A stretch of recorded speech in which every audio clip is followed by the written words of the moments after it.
Lo pasti pernah ngalamin ini, baru beli kripto, harga malah turun. Giliran jual, harga malah langsung terbang. Kenapa sih market kripto ini kayak roller coaster, nggak ada aturan, kadang naik gila-gilaan, kadang anjlok kayak nggak ada ampun.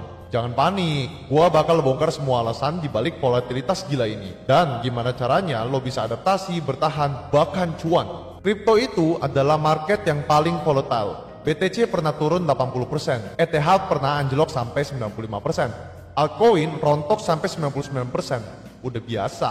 Tapi di saat yang sama, kripto juga bisa ngasih profit hingga ribuan persen. Inilah yang bikin kripto jadi peluang dan tantangan di saat bersamaan. Dan volatilitas ini bukan tanpa alasan, ada mekanisme dan faktor di baliknya. Pertama, supply dan demand. Market tetap patuh sama hukum dasar, yaitu supply dan demand. Kalau supply rendah dan demandnya tinggi, harga sudah pasti naik. Kalau supply-nya tinggi tapi demandnya rendah, harga sudah pasti jatuh. Tapi, crypto market itu lebih tipis likuiditasnya dibanding saham. Artinya, kalau ada transaksi besar dikit, bisa bikin harga langsung goyang. Whale atau pemilik koin dengan jumlah banyak, kalau melakukan beli atau jual, market langsung merespon dengan agresif. Nah, ini ada contoh nyata nih. Pas BTC naik ke $69.000, banyak orang yang FOMO, demand gila-gilaan, harga langsung naik tinggi.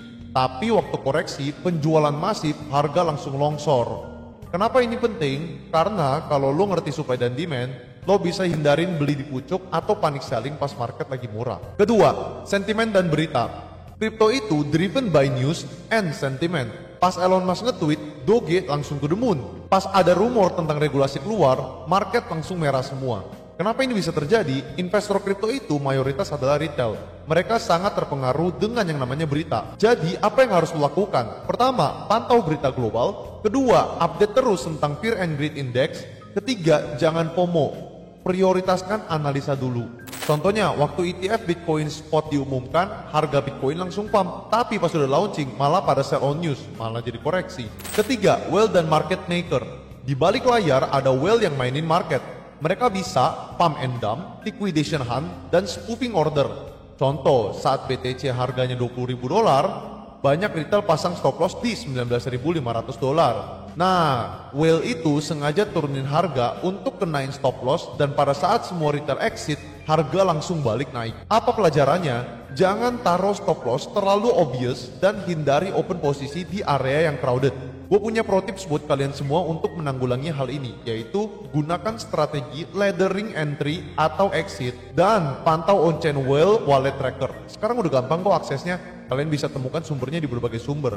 Keempat, faktor makroekonomi. Kripto bukan hanya soal teknikal dan komunitas, tapi juga soal makroekonomi. Contohnya, kalau suku bunga naik, orang pilih stay on cash, sudah pasti kripto turun. Kalau USD menguat, biasanya Bitcoin melemah. Kalau lagi ada ketegangan geopolitik, kripto naik biasanya sebagai safe haven. Ini kenapa lo wajib update soal makroekonomi. Karena kalau lo ngerti makroekonomi, lo bisa antisipasi tren jangka panjang, dan lo nggak bakal kaget kalau market tiba-tiba bearish. Kelima, cara aman navigasi volatilitas. Jadi gimana caranya survive di market kayak gini? Pertama, lu bisa pakai dollar cost averaging atau DCA. Dengan cara lu beli rutin, harganya jadi dirata-ratakan, lu terhindar dari beli di pucuk, dan lu anggap aja itu nabung. Dengan begini, lu gak bakalan panik kalau market tiba-tiba longsor atau tiba-tiba ngepump. Lu gak bakal FOMO pas market lagi ngepump, dan lu tidak akan panik selling pada saat market lagi turun. Kedua, atur risk. Jangan taruh semua di satu koin kalau misalkan lagi trading, khususnya di futures. Idealnya, taruh risk 3-5% aja per posisi. Ketiga, gunakan stop loss dan take profit, biar lu gak greed dan disiplin sama trading plan lu.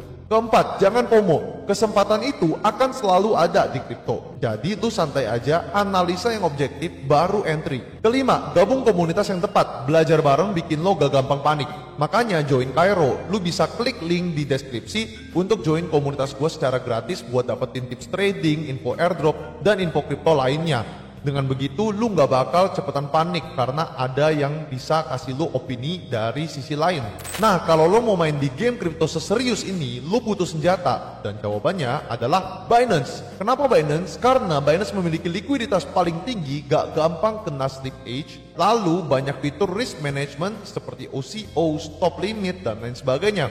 UI-nya juga support bahasa Indonesia dan gampang banget dipakai. Terakhir ada Binance Holder Airdrop yang bisa kasih lo kesempatan untuk dapetin kripto gratis. Klik link di deskripsi untuk daftarin diri ke Binance dan dapatkan diskon 10% biaya trading seumur hidup. Sekarang lo udah ngerti, market kripto itu bukan chaos secara random.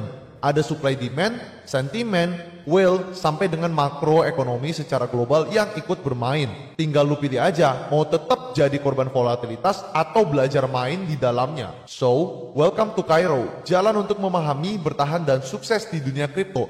Subscribe channel ini, nyalain notifikasi, dan sampai ketemu di video berikutnya.